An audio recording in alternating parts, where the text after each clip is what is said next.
একটি বিড়ালের দুটি স্ত্রী ছিল, আর তার দুজন স্ত্রী ছিল গর্ভবতী। বিড়ালটি তার দুজন স্ত্রীকেই অনেক ভালোবাসত। হঠাৎ একদিন দুজন বিড়ালই প্রসব বেদনায় অসুস্থ হয়ে পড়ল। তখন বিড়ালটি তার দুজন স্ত্রীকেই হাসপাতালে নিয়ে গেল। তখন দুজন স্ত্রীর মোট 4টি ছানা হল। তাতে বিড়ালটি অনেক খুশি হল। বিড়ালটি তার স্ত্রীদের মতো শিশু ছানাগুলোকেও প্রচণ্ড ভালোবাসত। বাচ্চাগুলোকে খাওয়া, পরিষ্কার করাত, অনেক অনেক যত্ন করত।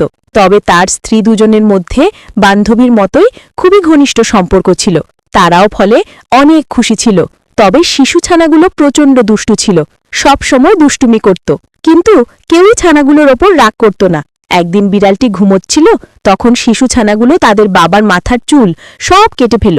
স্ত্রী বিড়ালগুলো বাসায় ছিল না। বাসায় ফিরে এমন অবস্থা দেখে তারা অবাক হল। কিন্তু বাবা বিড়ালটি তাদের ছানাগুলোকে কোনো প্রকার শাস্তি দিল না, বরং সকলে আনন্দের সাথে তাদের দুষ্টুমিগুলো উপভোগ করত।